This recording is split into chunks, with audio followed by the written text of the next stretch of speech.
6. La generación de 1837, parte 2. Capítulo 6. La generación de 1837. 2. Parte. Como vimos en el capítulo anterior, los hombres del 37 diagnosticaron, con imaginación y vigor, los problemas de su país. Pero identificar los males era apenas la mitad de su misión, también era necesaria la prescripción para mejorar y sanar, una nueva fórmula de principios de gobierno y ficciones conductoras que pusieran a la Argentina en el camino del progreso. Afirmaron que el progreso no era mero resultado del movimiento histórico hegeliano, al progreso había que ganarlo mediante una lucha consciente contra las fuerzas de la superstición, los moldes culturales reaccionarios heredados de España, la raza y los privilegios asentados. Ninguno de ellos creyó que el combate sería ganado en su generación, antes bien, se ocuparon de crear un marco ideológico, de fundar mitos, en palabras de Alperín Dongui, que a los futuros gobiernos les permitieran avanzar hacia la prosperidad y la democracia bajo un régimen constitucional.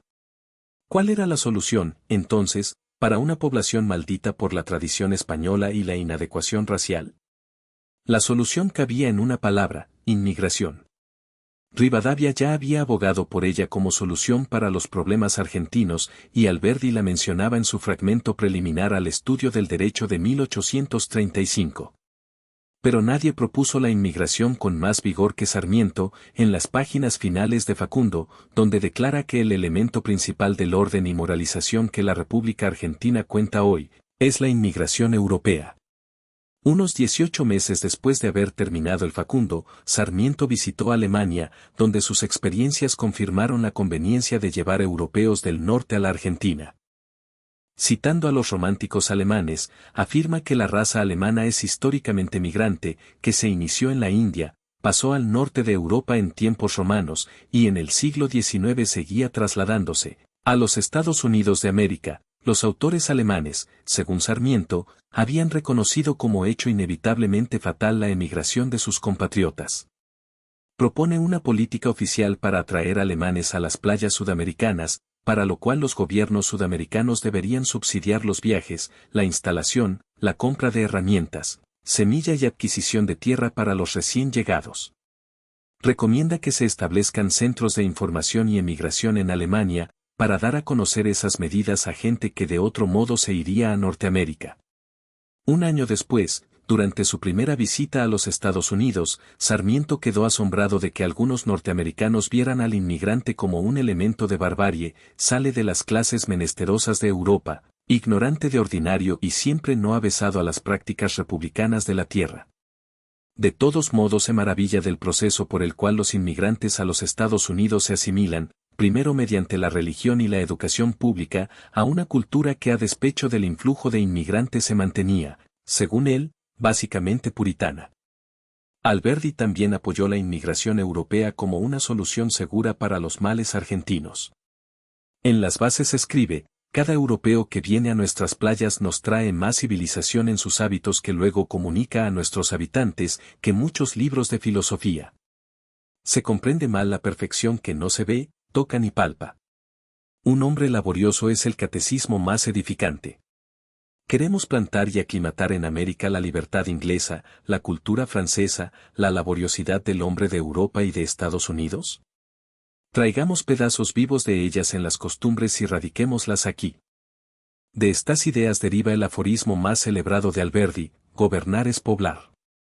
Nos dice que no es mediante la educación o muchos libros de filosofía que se cambiará a la Argentina, sino trayendo pedazos vivos de la cultura de Europa del Norte, para plantarlos en suelo argentino y cambiar así la estructura étnica del país.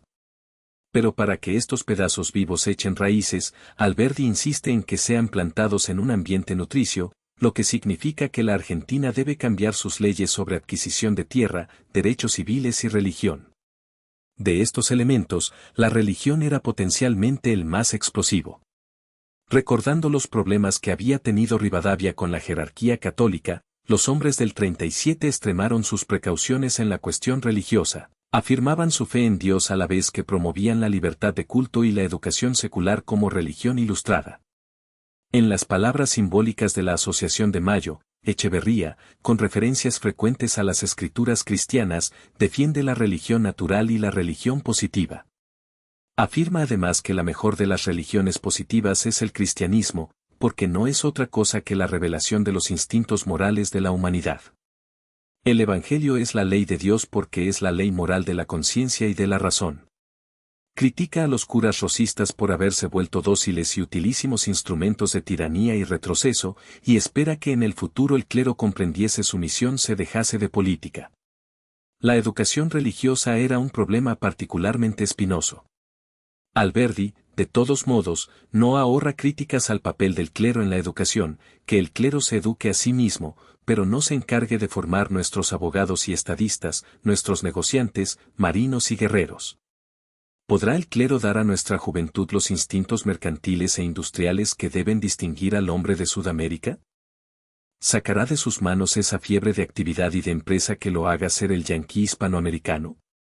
Más aún, Alberdi siente no solo que el clero debería abandonar las aulas, sino también que la educación humanística, que a su juicio era un rezago del escolasticismo católico, debería ser reemplazada con estudios prácticos en física e ingeniería, y que el inglés, como idioma de la libertad, de la industria y el orden, debería reemplazar al latín.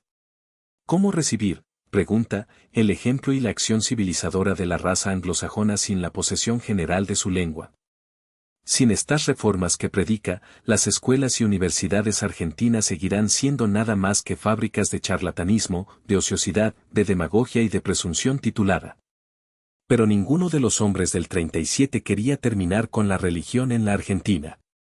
Echeverría critica a los intelectuales argentinos, los rivadavianos en particular, por su indiferencia, o más bien hostilidad, hacia la religión. En nuestra orgullosa suficiencia, hemos desechado el móvil más poderoso para moralizar y civilizar nuestras masas. Si le quitáis la religión, ¿qué le dejáis? ¿Qué autoridad tendrá la moral ante sus ojos sin el sello divino de la sanción religiosa? Más puntilloso, Alberdi escribe, respetad su altar a cada creencia. La América española, reducida al catolicismo con exclusión de otro culto, representa un solitario y silencioso convento de monjes. Excluir los cultos disidentes de la América del Sur es excluir a los ingleses, a los alemanes, a los suizos, a los norteamericanos, que no son católicos, es decir, a los pobladores de que más necesita este continente. Traerlos sin su culto, es traerlos sin el agente que les hace ser lo que son. Más adelante, en un guiño, nada convincente, a Roma, declara que oponerse a la libertad de culto es un insulto a la magnificencia de esta noble iglesia, tan capaz de asociarse a todos los progresos humanos. En este complejo intento de garantizar la libertad religiosa para los inmigrantes protestantes, sin ofender a Roma, Alberdi y Echeverría revelan su verdadero propósito, usar la religión como una herramienta para construir su visión de la Argentina. En ninguna departean indicios de ser creyentes fervorosos. Como dice Alperín Dongui de la relación de Echeverría con el cristianismo, todo el camino del pensamiento de Echeverría está puntuado por residuos ideológicos, signos que han sido vaciados de todo sentido. El sentimiento religioso no tiene ningún lugar entre sus intereses más profundos. Lo que querían los hombres del 37 era una iglesia dócil que renunciara a una autoridad y verdad exclusivas para asumir un rol útil en la formación de la Argentina positivista. Que la generación del 37 creyera que la Iglesia aceptaría pacíficamente ese papel muestra una considerable ingenuidad, basada en la misma arrogancia hacia la religión que ellos denunciaban en los unitarios. Antes que incluir a la Iglesia en un diálogo productivo, prefieren dictar normas religiosas en nombre del Evangelio ilustrado de Echeverría y el llamado de Alberdi a los sentimientos nobles. La jerarquía eclesiástica argentina resistió a tales ataques a sus prerrogativas, en especial con respecto a la educación religiosa. La Iglesia perdió muchas escaramuzas con los reformistas del 37 y sus vástagos intelectuales, pero siguió siendo una fuerza activa en la sociedad argentina, invariablemente del lado de la tradición. Aún hoy, los jerarcas de la Iglesia argentina son los más conservadores, por no decir reaccionarios, de toda América Latina. Los hombres del 37 comprendieron que sus planes inmigratorios, esquemas económicos y prescripciones de libertad religiosa estaban teñidos de utopismo y no daban la clave de qué hacer mientras tanto. Dada la posición tomada por la generación respecto de sus conciudadanos, la cuestión era saber qué clase de gobierno podía llenar el vacío hasta que, en palabras de Echeverría, el pueblo fuese por fin pueblo. El sufragio universal y el gobierno numéricamente representativo estaba fuera de cuestión. Recordando la popularidad de Rosas y los interminables litigios electorales entre Buenos Aires y las provincias, Echeverría escribe: el sufragio universal dio de sí cuanto pudo dar, el suicidio del pueblo por sí mismo, la legitimación del despotismo. Antes que permitir a todo el pueblo acceso inmediato al gobierno, recomienda comenzar por un punto de arranque que nos llevase por una serie de progresos graduales a la perfección de la institución democrática. Para lograr este objetivo, el poder real debe ser dejado ante todo en manos de una élite natural, una jerarquía natural, la única que debe existir. Aquella que trae su origen de la naturaleza y que consiste en la inteligencia, la virtud, la capacidad, el mérito probado. Echeverría argumenta lo siguiente: la soberanía del pueblo solo puede residir en la razón del pueblo, y que solo es llamada a ejercer la parte sensata y racional de la comunidad social. La y parte ignorante queda bajo tutela y salvaguardia de la ley dictada por el consentimiento uniforme del pueblo racional. La democracia, pues, no es el despotismo absoluto de las masas, ni de las mayorías, es el régimen de la razón. En un alejamiento notable del sentimiento casi populista expresado en su fragmento preliminar, Alberdi no se muestra menos enfático cuando llama ignorancia universal al sufragio universal. El sufragio universal, donde la universalidad de los que sufragan es ignorante en la materia sobre la que el sufragio versa, el sufragio pretendido universal no es más que el sufragio de uno o de unos pocos, y en ninguna impartepera el régimen de las minorías, como donde la mayoría nacional es proclamada soberana. Se hace evidente así que la democracia para la generación del 37, como para los morenistas antes que ellos, se definía como un gobierno para el pueblo pero no por el pueblo. Que el nuevo gobierno no debía incluir al pueblo en ningún sentido universal ya quedaba explícito en Sarmiento: cuando decimos pueblo, entendemos los notables, activos, inteligentes, clase gobernante. Somos gentes decentes. Patricios a cuya clase pertenecemos nosotros, pues, no ha de verse en nuestra cámara ni gauchos, ni negros, ni pobres. Somos la gente decente, es decir, patriota. Como los morenistas, los rivadavianos y Beruti y su gente decente, los hombres del 37 quisieron una democracia exclusivista. Lejos de la democracia radical de Hidalgo y Artigas, su interés en el pueblo mostraba una extraña semejanza a la ley autocrática y paternalista de Rosas. La cuestión del sufragio popular obligó a los hombres del 37 a explicar el gobierno que ya tenía la Argentina, el del caudillo, que, más que un símbolo, era también un hombre de carne y hueso, apoyado quizás por una mayoría aunque no se hubieran dado elecciones formales. Nadie describe el fenómeno del caudillo mejor que Sarmiento. El caudillo, escribe, es el espejo en que se reflejan, en dimensiones colosales, las creencias, las necesidades, preocupaciones y hábitos de una nación en una época dada de su historia.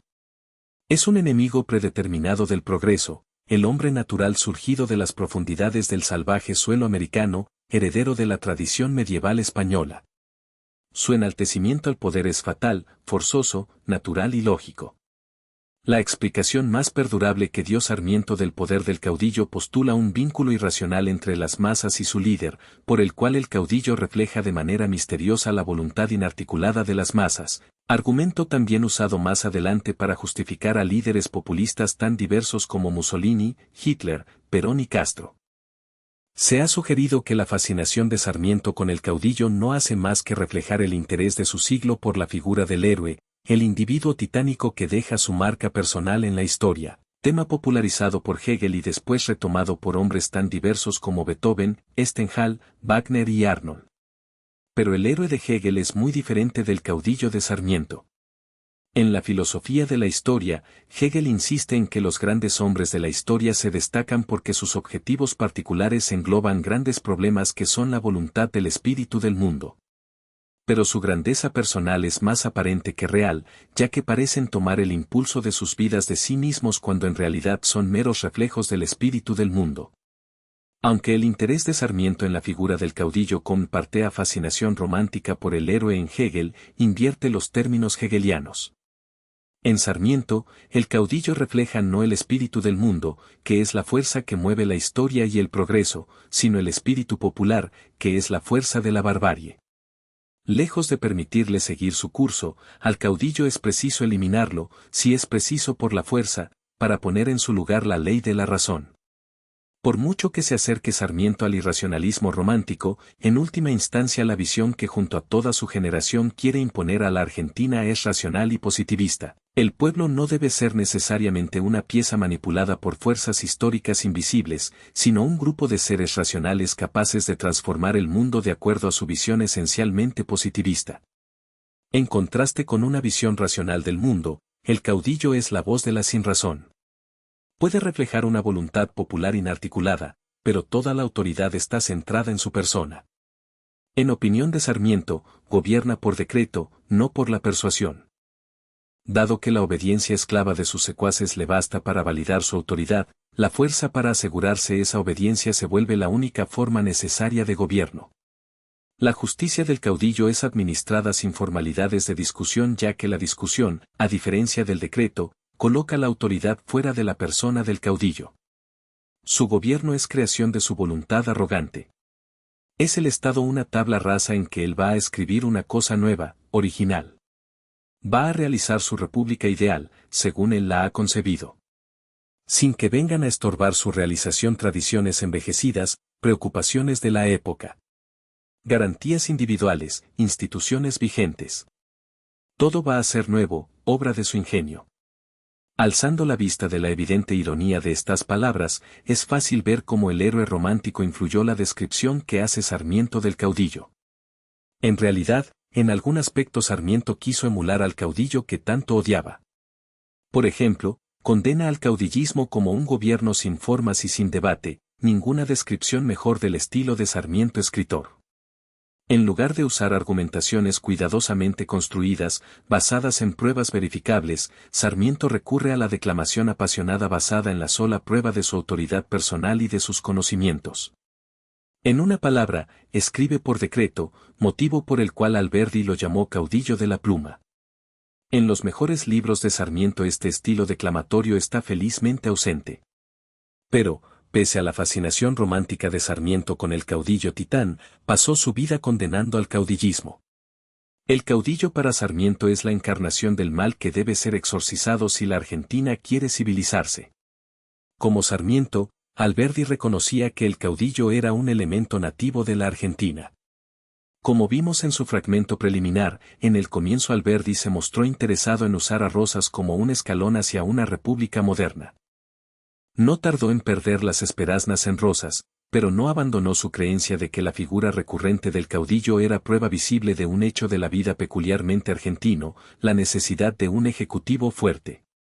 Esta necesidad, según Alberdi, explicaba los intentos de varios argentinos distinguidos de las generaciones anteriores, incluyendo al general José de San Martín, por establecer una monarquía como el modo más eficaz de darle al país la estabilidad necesaria para su supervivencia. Dar al Ejecutivo todo el poder posible, escribió Alberdi. Pero dádselo por medio de una constitución. Este desarrollo del poder ejecutivo constituye la necesidad dominante del derecho constitucional de nuestros días en Sudamérica. Los ensayos de monarquía, los arranques dirigidos a confiar los destinos públicos a la dictadura, son la mejor prueba de la necesidad que señalamos. Cita con aprobación a Simón Bolívar: los nuevos estados de la América antes española necesitan reyes con el nombre de presidentes. Por causa de esta preferencia de Alberdi por un ejecutivo fuerte, la Constitución de 1853, que en lo fundamental sigue a la de los Estados Unidos, se diferencia de esta en un punto de importancia. El Ejecutivo puede intervenir en casi cualquier aspecto de la vida argentina que a su juicio amenace la integridad de la nación. Este poder de intervenir ha sido usado, a menudo con interesada arbitrariedad, para todo, desde anular los resultados de elecciones provinciales hasta clausurar universidades. Domesticar al caudillismo mediante un ejecutivo fuerte no fue la única receta de la generación del 37 para los males de la nación. También dedicaron considerable atención a definir una política económica para la Argentina con la cual soñaban. El principal en este sentido fue Alberdi, que había leído bien a los economistas de su tiempo partidarios del laissez-faire. Preparándose para la ola inmigratoria que esperaba atraer, escribe que los grandes medios de introducir Europa en nuestro continente en escala y proporciones bastante poderosas para obrar un cambio portentoso en pocos años, son el ferrocarril, la libre navegación interior y la libertad comercial. Europa viene a estas lejanas regiones en alas del comercio y de la industria y busca la riqueza en nuestro continente. La riqueza, como la población, como la cultura, es imposible donde los medios de comunicación son difíciles, pequeños y costosos. Pero, entre tanto, la Argentina era un país subdesarrollado, rico en recursos naturales y pobre en capital y tecnología. No bastaba con proyectar lo que había que hacer, lo fundamental era la inversión de capital y tecnología para hacerlo. La solución sugerida con más frecuencia para remediar la escasez argentina de capital y tecnología era, cosa que a nadie puede sorprender, Europa.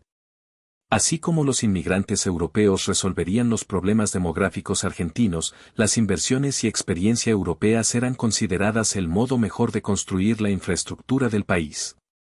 Con argumentos que recuerdan poderosamente la representación de los hacendados de Moreno, Alberdi recomienda abolir todos los aranceles proteccionistas y abrir de par en par el país a las inversiones extranjeras, a los préstamos y a la sociedad en los negocios.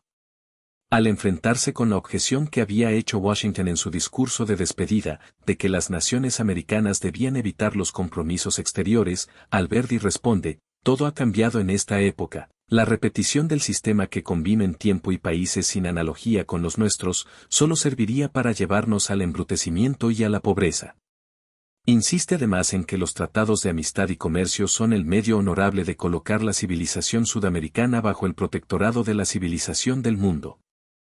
Y a cualquiera que tema que una potencia extranjera puede invertir solo por su provecho y no por el de la Argentina, Alberdi responde, tratad con todas las naciones, no con algunas, conceded a todas las mismas garantías, para que ninguna pueda subyugaros, y para que las unas sirvan de obstáculo contra las aspiraciones de las otras.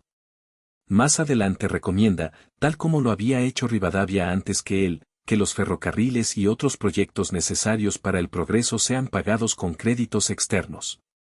Sería pueril esperar a que las rentas ordinarias alcancen para gastos semejantes, invertid ese orden, empezad por los gastos, y tendréis rentas. Proteged al mismo tiempo empresas particulares para la construcción de ferrocarriles. Colmadlas de ventajas, de privilegios, de todo el favor imaginable. ¿Son insuficientes nuestros capitales? Entregarlas entonces a capitales extranjeros. Consejo semejante se da respecto al desarrollo de la navegación fluvial y a los puertos. Con capital externo, con inmigrantes extranjeros, todo es posible. Abrid las puertas de par en par, escribió Alberdi, a la entrada majestuosa del mundo. Hemos visto en algún detalle cómo los hombres del 37 consideraban los problemas del país sobre todo en términos de tierra, raza y tradición. Después examinamos cómo sus soluciones por lo general implicaban alguna suerte de apelación a Europa y los Estados Unidos, mediante la imitación, la inmigración, las inversiones o la importación de tecnologías. Pero ¿cómo veían su propio destino como nación? ¿Cuál era el puesto futuro de la Argentina entre las naciones del mundo? Lamentablemente, parecería que su misión era menos de creación que de recreación. Su objetivo era recrear la civilización europea en América y, en un grado menor, repetir el éxito de los Estados Unidos. Esto debía realizarse trayendo literalmente a la Argentina pedazos vivos de esas sociedades en la forma de inmigrantes, e imitando sus instituciones.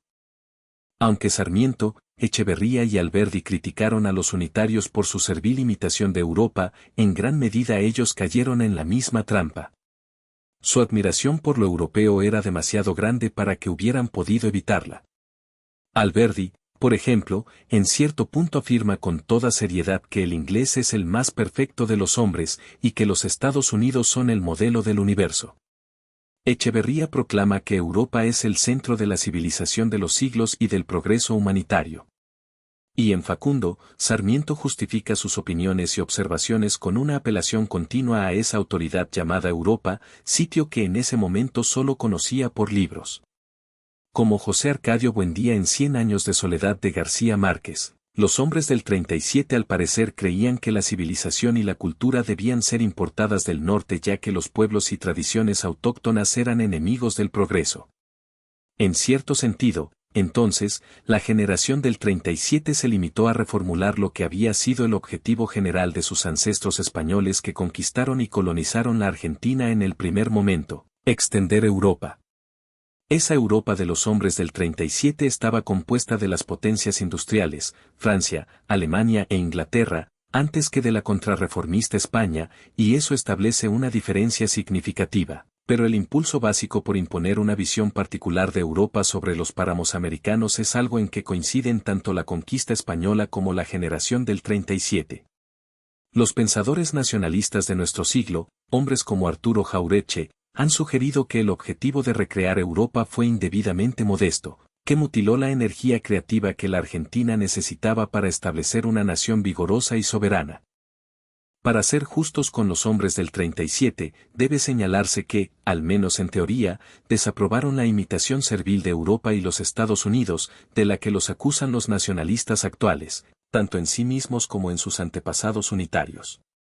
Por ejemplo, Echeverría, en su poema El Regreso, compuesto en 1830, poco después de su regreso a la Argentina de Europa, escribe, confuso, por tu vasta superficie Europa degradada, yo no he visto más que Fausto y Molicie y poco que el espíritu sublime, al lujo y los placeres encubriendo con rosas, las marcas oprobiosas, del hierro vil que a tu progenie oprime. Más adelante elogia a los insurgentes argentinos de 1810, quienes con rara osadía /diagonal el fanatismo y la opresión hollaron, liberando así a un hemisferio entero de un largo y degradante cautiverio. Sarmiento mostró parecida ambivalencia hacia Europa y los Estados Unidos durante su primer viaje más allá de las fronteras de la Argentina y Chile. Francia fue su mayor desilusión. Al llegar a Le Havre en 1846, un año después de terminar Facundo, lo escandalizó la codicia de los franceses pobres, la Europa. Triste mezcla de grandeza y de abyección, de saber y de embrutecimiento, a la vez sublime y sucio receptáculo de todo lo que al hombre eleva o lo tiene degradado, reyes y lacayos, monumentos y lazaretos, opulencia y vida salvaje. Horrorizado por la ineficiencia y la mezquina corrupción de los burócratas franceses, se refiere a ellos en una ocasión como animales en dos pies. Especialmente irritante era la ignorancia y el desinterés que los políticos franceses mostraban hacia América Latina. Una tarde en la Cámara de Diputados francesa bastó para convencerlo de que el gobierno era poco más que una turba de cómplices y lo estimuló a escribir una tormentosa, y hoy divertida, lista de recomendaciones mediante la cual Francia podría redimirse. Aunque nunca dejó de admirar a Francia como capital cultural del mundo, dejó el país convencido de que la Argentina debía buscar sus modelos en otra parte.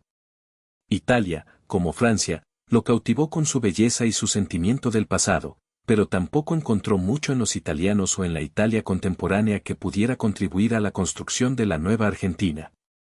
Suiza y Alemania fueron otra cosa. Escribe, traíame triste y desencantado hasta entrar en Suiza el repugnante espectáculo de la miseria y atraso de la gran mayoría de las naciones.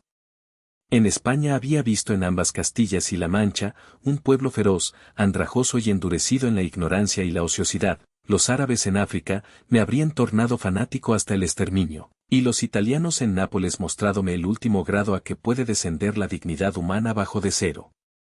¿Qué importan los monumentos del genio en Italia, si al apartar de ellos los ojos que los contemplan, caen sobre el pueblo mendigo que tiende la mano? La Suiza, empero, me ha rehabilitado para el amor y el respeto del pueblo, bendiciendo en ella, aunque humilde y pobre, la república que tanto sabe ennoblecer al hombre. En Alemania encontró más todavía que alabar, empezando con el sistema de educación pública prusiano que, en su opinión, había alcanzado el bello ideal que pretenden realizar otros pueblos. Más adelante, en marcado contraste con su suspicacia respecto del voto popular en la Argentina, declara que la Prusia, gracias a su inteligente sistema de educación, está más preparada que la Francia misma para la vida política, y el voto universal no sería una exageración donde todas las clases de la sociedad tienen el uso de la razón, porque la tienen cultivada. El último tramo del viaje llevó a Sarmiento a los Estados Unidos, donde visitó Nueva York, Boston y Washington, y viajó por el medio oeste hacia el norte y hacia el sur por los ríos Ohio y Mississippi. Escribe que dejó los Estados Unidos triste, pensativo, complacido y abismado, la mitad de mis ilusiones rotas o ajadas, mientras que otras luchan con el raciocinio para decorar de nuevo aquel panorama imaginario en que encerramos siempre las ideas que no hemos visto, como damos una fisonomía y un metal de voz a un amigo que solo por cartas conocemos. Pero, a despecho de estas restricciones iniciales, el diario de viaje de Sarmiento indica que sus impresiones de los recursos norteamericanos, sus transportes fluviales y ferroviarios, su gobierno, educación, tecnología, industria, pueblo y política de inmigración son abrumadoramente favorables, que el país lo impresionó como la altura de civilización a que ha llegado la parteas noble de la especie humana. Inclusive apoyó la guerra expansionista de los Estados Unidos contra México, afirmando que una vez que Canadá y México estuvieran bajo las barras y estrellas, la unión de hombres libres principiará en el Polo Norte para venir a terminar por falta de tierra, en el Istmo de Panamá. Es esta una postura que lo distancia netamente de la mayoría de los latinoamericanos, quienes, igual que Emerson, Lincoln y Thoreau, reconocían la guerra de los Estados Unidos contra México como lo que era, una vergonzosa rapiña de tierras por causa de la cual México perdió la mitad de su territorio. El más sostenido uso de los Estados Unidos como modelo de referencia para la Argentina, en la obra de Sarmiento, está en Argyrópolis, un libro breve escrito en 1850, en él, a la vez que ataca a Rosas, esboza un programa para una Argentina posrosista. Dedicado a Juan José de Urquiza, el caudillo progresista de Entre Ríos que con el tiempo destronaría a Rosas, Argyrópolis reformula temas que ya estaban en el Facundo, la necesidad de desregular la navegación de los ríos, el libre comercio, mejores escuelas, inmigración, gobierno institucional, y todo lo demás. Pero Argyrópolis también afirma que la Argentina está destinada a ser los Estados Unidos de Sudamérica y debería incluir a Uruguay y Paraguay. Siendo esta una idea que ha llevado a no pocas guerras. Sostiene que la ciudad capital, como Washington D.C., debería alejarse de Buenos Aires, hacia un sitio más central del territorio. Sarmiento eligió la Martín García, una diminuta isla infestada de mosquitos ubicada en el punto donde confluyen los ríos Paraná y Uruguay. Sarmiento nunca había estado allí, pero como Martín García estaba cerca del centro geográfico de su país imaginario, le pareció bien al verla en el mapa.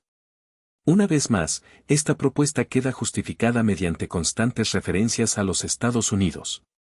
Argyrópolis, en palabras de Bunkley, es típica del pensamiento de Sarmiento. Se trata de un plan concebido del principio al fin en abstracto.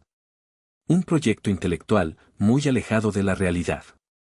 Argyrópolis también muestra hasta qué punto Sarmiento creía que el destino más exaltado de la Argentina era volverse una imagen de los Estados Unidos al otro extremo del hemisferio.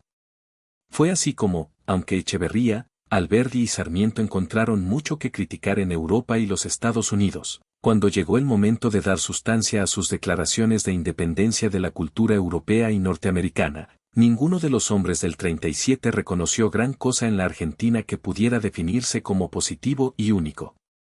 De hecho, lo que era peculiar de América, glorificado en el americanismo de Artigas e Hidalgo, era para ellos un obstáculo al progreso.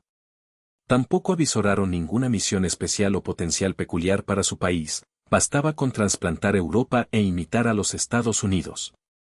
En consecuencia, no puede sorprender que al pensar una estructura para su nueva Argentina, no pudieran salir de los modelos extranjeros y crear instituciones propias para el país. Entre los hombres del 37 y sus descendientes culturales, como sucedió con sus antecesores morenistas y rivadavianos, la imitación de la cultura europea y norteamericana siguió siendo sello de refinamiento. Antes que forjar una nueva identidad libre de guías europeas, la generación del 37 y su progenie intelectual en gran medida sustituyó una tutela cultural por otra. Lo que había hecho España ahora lo hacían Francia, Inglaterra y los Estados Unidos. Por lo demás, las letras argentinas en su corriente principal seguirían adorando a Europa hasta el presente. En ningún tramo del pensamiento argentino encontramos nada como la arrogancia insolente y adolescente frente a Europa que ejemplifican libros de Mark Twain como Innocents Abroad, The Prince and the Pauper y A Connecticut Yankee en King Arthur's Court. Para Mark Twain, emular a Europa sonaba a pretencioso. Para los argentinos educados, sonaba a cultura. La reverencia de la generación del 37 hacia la Europa del Norte y los Estados Unidos contrasta agudamente con su desenvoltura para hacer a un lado a España. Para los hombres del 37, España fue la cuna de la barbarie, la hija atrasada de Europa, el pariente pobre que conviene evitar a cualquier costo. Una actitud tan parricida difícilmente podía construir una autoconfianza nacional. De hecho, una de las corrientes intelectuales más importantes del siglo XX, el movimiento de la hispanidad que empieza a comienzos de siglo y figura de modo prominente en la suba al poder del nacionalismo, estuvo apuntada específicamente contra el prejuicio antihispánico de los liberales del siglo anterior. Pero, aunque los hombres del 37 miraron a Europa y Norteamérica en busca de modelos culturales, al parecer sintieron, como Mariano Moreno y los rivadavianos antes que ellos, que el resto de América Latina debía aprender de la Argentina. Sarmiento, en Argirópolis, afirma que la Argentina está destinada a conducir a América Latina, aunque más no sea por virtud de su mayor población de origen europeo. Hasta Alberdi, por lo general más sensato en estas materias, proclamó a la Argentina líder natural de Sudamérica. En un panfleto escrito en 1847 para conmemorar la Revolución de Mayo, titulado La República Argentina 37 años después de su Revolución de Mayo, escribió: La República Argentina no tiene un nombre, un suceso, una caída, una victoria, un acierto, un extravío en su vida de nación, de que deba sentirse avergonzada. En todas épocas la República Argentina aparece al frente del movimiento de esta América. En lo bueno y en lo malo, su poder de iniciativa es el mismo, cuando no se arremeda a sus libertadores, se imita a sus tiranos. En la revolución, el plan de Moreno da la vuelta a nuestro continente. En la guerra, San Martín enseña a Bolívar el camino de Ayacucho. Rivadavia da a la América el plan de sus mejoras e innovaciones progresivas. Alberdi llega a elogiar a Rosas por unificar el país, un mal y un remedio a la vez, y sugiere que un dictador así podría ayudar a otros estados sudamericanos en su evolución retrasada. Pero se apresura a agregar que la grandeza de Rosas, por matizada que sea, no es suya propia, sino de la Argentina, que desde los primeros días de este siglo nunca dejó de hacerse expectable, por sus hombres y por sus hechos. Alberdi matiza también su elogio de la Argentina atribuyendo su grandeza a su poder de imitación, como la más próxima a la Europa, recibió más pronto el influjo de sus ideas progresivas. Futuro para los estados menos vecinos del manantial transatlántico de los progresos americanos, lo que constituía el pasado de los estados del Plata. En este sentido, la Argentina buscó ser una guía para América Latina, pero no como fuerza destinada a cambiar el mundo, descartar los viejos métodos europeos y crear una nueva Jerusalén en la que todos los pueblos buscarían luz y saber. No. Alberdi en 1847, como los rivadavianos, cree que América Latina debe seguir a la Argentina porque la Argentina es una buena imitación. En la confesada intención de la generación del 37 de imitar y recrear modelos extranjeros hay una profunda ironía, pues sus escritos constituyen un notable testimonio de la creatividad argentina, y una creatividad que desafía los modelos literarios e intelectuales europeos a cada frase. No hay mejor ejemplo que el Facundo de Sarmiento. Se han vertido mares de tinta tratando de decidir si el Facundo debe catalogarse bajo el rubro historia, sociología, biografía, ensayo, o alguna otra categoría inventada para las letras europeas. Demasiado desconfiable e indocumentado para ser historia, demasiado intuitivo para ser sociología, demasiado ficticio para ser biografía, y demasiado histórico, biográfico y sociológico para ser un ensayo. Facundo crea su propio género.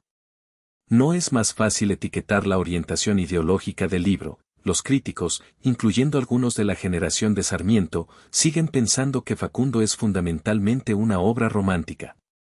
Aunque algunos elementos del libro reflejan el impulso romántico, especialmente en la preferencia del autor por la prosa apasionada y la intuición personal por encima de los hechos comprobables, Facundo es en otros aspectos específicamente antirromántico, encuentra en la tierra una fuente de mal, desconfía antes que glorifica la tradición popular, convierte a los hombres fuertes en tiranos antes que en héroes, y sus aspiraciones son claramente internacionales, más que nacionales.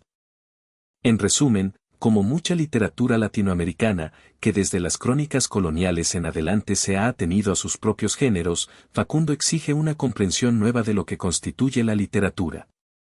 Como obra literaria, Facundo, del mismo modo que los pueblos mestizos que el autor deploraba, recoge como un prisma los matices variados de influencia europea y novedad americana, en una obra de inmensa originalidad. En resumen, Facundo sería inconcebible sin el genio peculiar de Sarmiento y la constante intrusión del Nuevo Mundo erosionando los modelos representacionales desarrollados en Europa. Qué ironía que un texto de tanta novedad en el campo del discurso literario deba denigrar a la Argentina autóctona y predicar una sumisión imitativa a modelos culturales extranjeros. Pero más que original, Facundo es profético, pues anticipa los aspectos más distintivos de la ficción latinoamericana contemporánea, como lo hace Cien años de soledad de García Márquez. Facundo abruma al lector con una vertiginosa abundancia de detalles a través de los cuales el autor pinta en anchas pinceladas el retrato de todo un pueblo, como en Los Pasos Perdidos y El siglo de las luces de Carpentier. Facundo describe marcos temporales sincrónicos que coexisten en la vida primitiva de las Pampas, el escolasticismo colonial de Córdoba y las pretensiones europeizantes de Buenos Aires, que siempre se ha considerado la París sudamericana, como en La vorágine de José Eustacio Rivera y Pedro Páramo de Juan Rulfo. Facundo evoca la presencia corruptora e ineludible de la naturaleza indómita, como en El otoño del patriarca de García Márquez, La muerte de Artemio Cruz de Carlos Fuentes, El señor presidente de Miguel Ángel Asturias y Yo el supremo de Augusto Roa Bastos. Facundo explora la psicología de los caudillos y sus seguidores, según lo analiza agudamente Roberto González Echevarría en su artículo The Dictatorship of Rhetoric /diagonal The Rhetoric of Dictatorship, Carpentier, García Márquez and Roa Bastos. Los nacionalistas de hoy que denuncian a Sarmiento como un imitador a la busca de modelos extranjeros, lo leen demasiado literalmente y no captan las notables contradicciones entre las confesadas intenciones sociopolíticas de Sarmiento y el libro que escribió en realidad. Mientras Sarmiento predica la imitación en la economía y el gobierno, escribe un libro que burla todos los modelos extranjeros, mientras quiere explícitamente que la Argentina sea como los países más progresistas de su tiempo. Su libro se aparta claramente del impulso romántico de sus contemporáneos, mientras Facundo es denunciado aún hoy por los nacionalistas como obra de un cipayo. El libro anticipa los aspectos más originales de la ficción latinoamericana contemporánea. Si bien no podemos ignorar ni la intención de Sarmiento ni el efecto que pudo tener su libro en lectores literales, Facundo sigue siendo una obra de asombrosa y profética creatividad. Sin embargo, aun con toda su originalidad, no puede olvidarse este hecho lamentable. Los hombres del 37 en última instancia se preocuparon más por recrear Europa en el cono sur que por desarrollar un país nuevo que mezclara lo mejor del viejo y el nuevo mundo. Casi ninguno de los hombres del 37 viviría para ver sus ideas puestas en práctica. De todos modos, su comprensión de los problemas del país y sus propuestas para resolver esos problemas serían, y seguirían siendo, ficciones orientadoras del liberalismo argentino.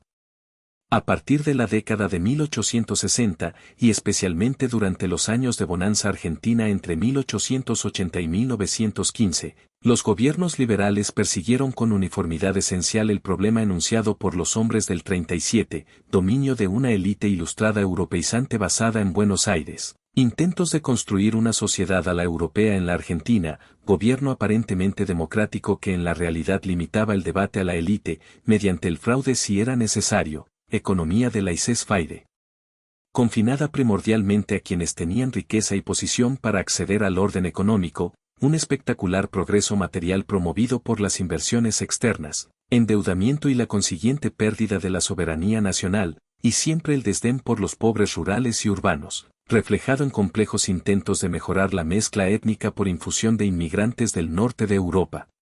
El juicio histórico de la generación del 37 es matizado. Hasta la aparición de los historiadores revisionistas que pasaron a primer plano en la década de 1930, parecía como si los hombres del 37 fueran a ocupar un puesto indiscutido de honor en el panteón de héroes nacionales, en parte porque las primeras historias argentinas fueron escritas de hecho por hombres asociados con la generación, siendo Bartolomé Mitre y Vicente Fidel López los más conocidos. Estas historias formaron posteriormente la base de textos escolares que predicaron con éxito a los jóvenes argentinos las glorias de los próceres liberales. Pero ya en el siglo XX el sentimiento nacionalista, antiliberal y anticolonial, de izquierda y de derecha, ha desacreditado sistemáticamente a los hombres del 37, con Sarmiento como blanco principal de los ataques. El fervor antisarmientino en algunos círculos llegó a ser tan ridículo que en 1978 el gobierno de la provincia de Neuquén prohibió la lectura de Sarmiento en las escuelas públicas. Solo el prejuicio más ciego podría negar que en la generación del 37 hay mucho que elogiar. Tanto sus miembros como sus sucesores ideológicos diagnosticaron con inagotable energía la barbarie del país, pensaron soluciones, e hicieron todo lo posible por meter a la Argentina en los moldes civilizados con los que soñaban. En el combate con la barbarie de los espacios vacíos, usaron a los gauchos para matar indios, liberando así vastas extensiones de tierra que fueron parceladas, cercadas con alambre de púa y distribuidas en parte a colonos, pero en mayor medida a los grandes especuladores de Buenos Aires. Para combatir la barbarie de la distancia, atrajeron a inversores e ingenieros extranjeros, en su mayoría ingleses, para que cruzaran el país con líneas de telégrafo y construyeran el mejor sistema ferroviario de América Latina. Para combatir la barbarie de los caudillos populistas instituyeron una política electoral que permitía el debate y la elección libre entre la élite, conservando el derecho de intervenir allí donde la arbitrariedad popular amenazara sus planes. Para combatir la barbarie de la ignorancia construyeron literalmente cientos de escuelas públicas en las que ocuparon puestos los recién graduados de escuelas normales, que le darían a la Argentina el porcentaje de alfabetismo más alto del continente. De hecho, los que hoy critican a Sarmiento probablemente aprendieron a hacerlo en las escuelas que él fundó. Para combatir la barbarie de la raza, instituyeron políticas que con el tiempo atrajeron a millones de inmigrantes a las costas argentinas, aunque la mayoría de los recién llegados resultaron ser italianos y españoles en lugar de suizos y alemanes. Para combatir la barbarie de la pobreza expandieron la economía sembrando grandes extensiones de tierra virgen con trigo y sorgo, a la vez que abrían las puertas al comercio y la inversión, principalmente de Gran Bretaña. Aunque los principales beneficiarios de sus políticas económicas fueron terratenientes, comerciantes y abogados, los obreros también alcanzaron un nivel de vida más alto que sus contrapartidas del resto de América Latina. Para combatir la barbarie de los ejércitos populistas, fundaron academias militares para profesionalizar las fuerzas armadas. El éxito práctico de estos programas es tema de amplia discusión, cuyo tratamiento excede los límites de este estudio. Más pertinente a nuestro propósito es el legado ideológico que dejaron los primeros liberales argentinos, grande parte el cual hoy parece lamentable. En primer plano está la relativa modestia del objetivo final, de la principal ficción orientadora, traer Europa al cono sur. En lugar de crear algo bueno, de construir una nueva Jerusalén que fuera un faro para las naciones del mundo, se limitaron a tratar de recrear Europa y Norteamérica en la Argentina, de ser un faro solo para el resto de Latinoamérica, no como una idea nueva sino como una imitación afortunada. Quizás 3 siglos de colonialismo, con ojos vueltos a Europa, hicieron inevitable ese modo de pensar.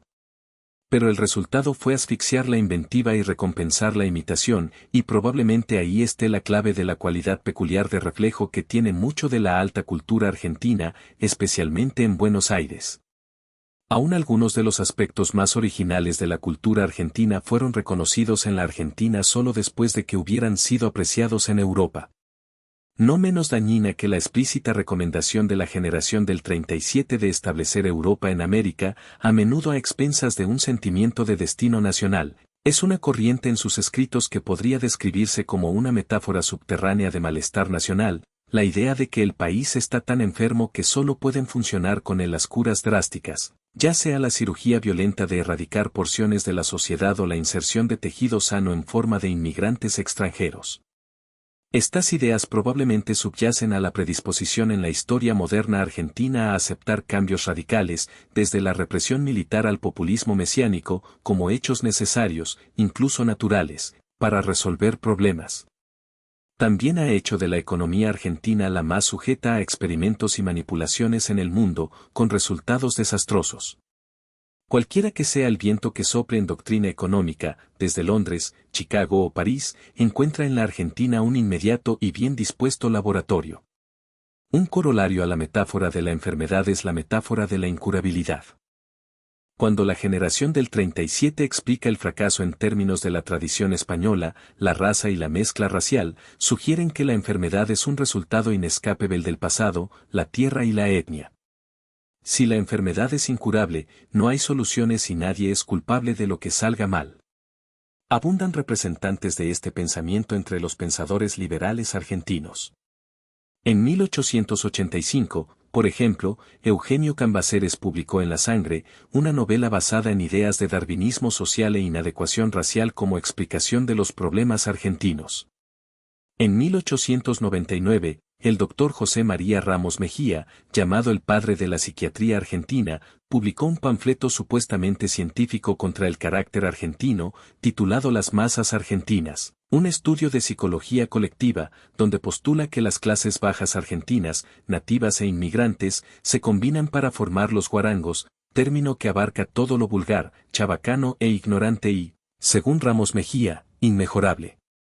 En nuestro siglo, el adepto más importante de la metáfora de la enfermedad incurable sigue siendo el todavía influyente Ezequiel Martínez Estrada, que en 1933 publicó Radiografía de la Pampa, libro en el que desarrolla de nuevo ideas sarmientinas de fallas congénitas en la tierra, la herencia cultural y la raza que predestinan a la Argentina al fracaso.